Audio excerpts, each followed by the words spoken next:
প্রথমেই Chrome browser open করবে, তবে আমি রেকমেন্ড করব সবসময় ফায়ারফক্স ইউজ করবে।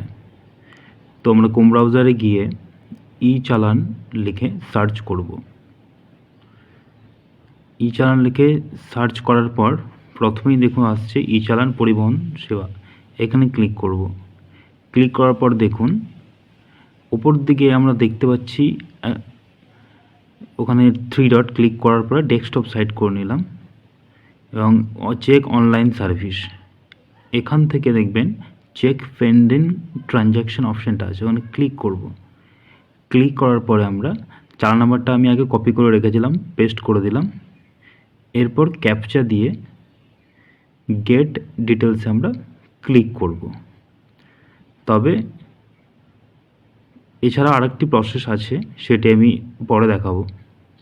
গেট ডিটেলসে ক্লিক করার পর দেখুন আমি যদি রাইট সাইডে টানি এটা যাচ্ছে না, সেই জন্য আমরা মোবাইল থেকে করলে সবসময় ডেস্কটপ মোডটাকে অন করে নেব।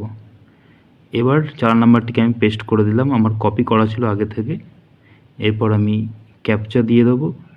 ক্যাপচা দিয়ে দেওয়ার পর গেট ডিটেলসে ক্লিক করব।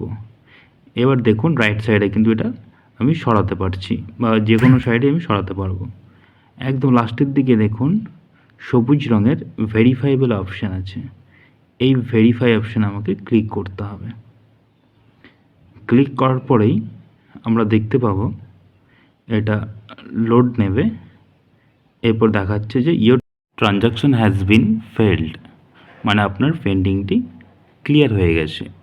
সেম প্রসেস করে আপনি এরপর চালান নাম্বার দিয়ে গেট ডিটেলসে ক্লিক করার পর ওটিপি ভেরিফিকেশন করলেই দেখতে পাবেন পেন অপশান পেয়ে গেছেন।